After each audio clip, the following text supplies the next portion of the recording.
Ngayon ay puling-puling day. Eto nga at palabas na kami para sumama sa pagsalubong sa mahal na poon Santo Niño. At dito nga napaparinig na namin ang tunog na banta.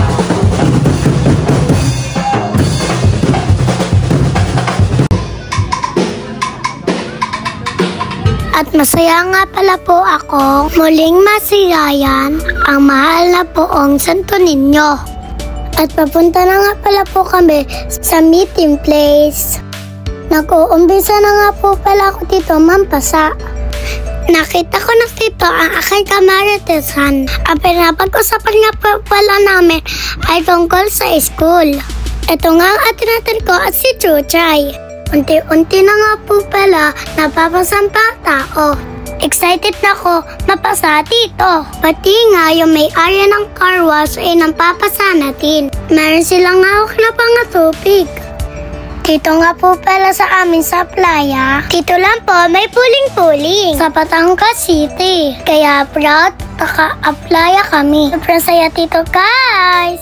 Opo, tama pa yung sinabi ko. Dito lang po kayo makakakita na ang tubig sa Alnarola ay pinapampasa sa tao. At kung hindi kayo maniwala, ay bahala na lang kayo. I-shout out nga pala kay Kuyang Pompero. Ay talagang laban-laban sa pagpapasa. Yating-yating ako dito mapasa guys. Parang ang ilan araw hindi nariko mga tao dito dahil nagkakagulo sila para mapasa lang.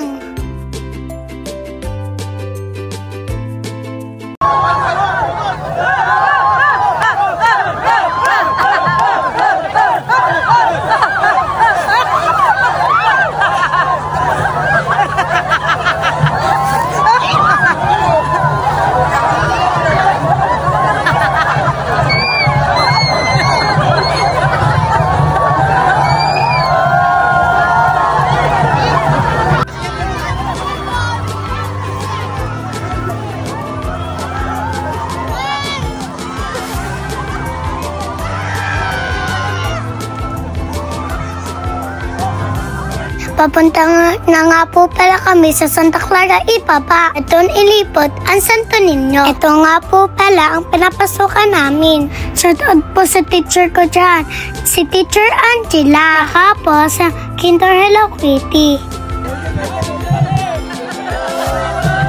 Dito nga po pala may naiwan na tsinelas ni Sintorlera.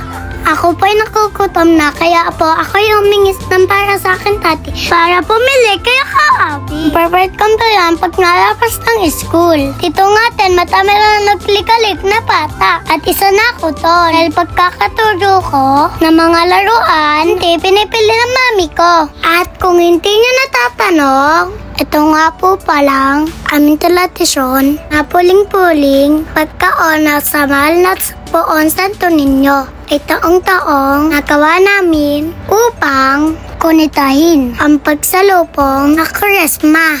Kaya nagpapasalamat po kami na makasama sa ganitong aktibidad Simbahan Katoliko. Shoutout nga po pala sa akin Kuya Kong at Kuya Nathan.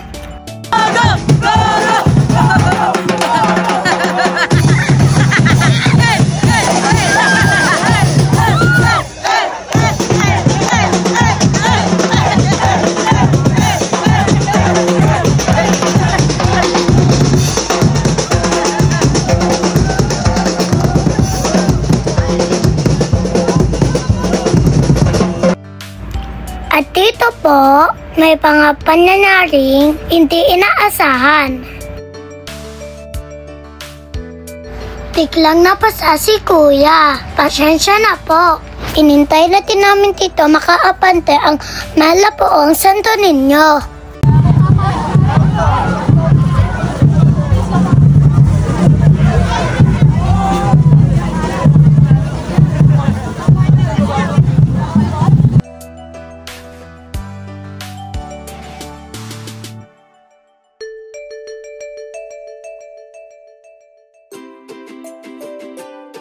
Shoutout nga po pala sa Tito Tingtong at sa Ate Elaine. Pabalik na nga po pala kami sa simbahan. Tapapong pero po ay nakapyesto na sa simbahan. Upang doon, magtuloy-tuloy ang mamasa sa amin. Panuotin niyo muna ito saklit.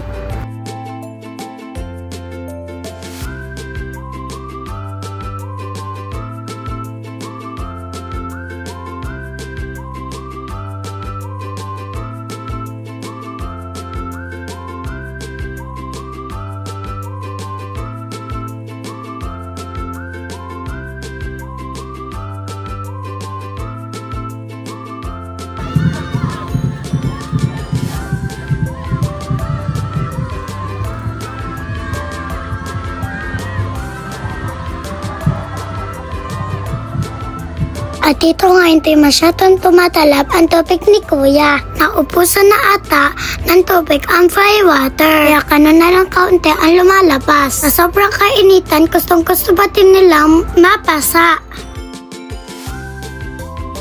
Mukhang dito nakapagpayat na ng due date ng prime water. Kaya biglang buhos na malakas na tubig. At it's time to eat! May paalmusal nga po pala na inihanta para sa mga tumama na pagsulupong sa mahal na poong Santo Niño. Lugaw, sopas at pantisal. Nga po pala, kinain ko dito. Thank you po sa panag-sponsor ng papagkain. At nandito to na po kami sa Ilaya. Ito nga po ni Yaya is na si Pocho. Napaliguan na nga po pala ang Santo Niño sa dagat sa amin. Papalik na nga po pala simbahan sa amin ang mahal na poong Santo Niño. Doon, pwede po kayong magdasal ng taimtim at humiling dito. Kami naman ang naliliko ng pangakatsismisan ko. Maraming salamat nga po pala pagsama po sa kwento ko. Hanggang sa muli po, ingat po palagi. God bless. Please like, comment, and share, mga ka-beauty!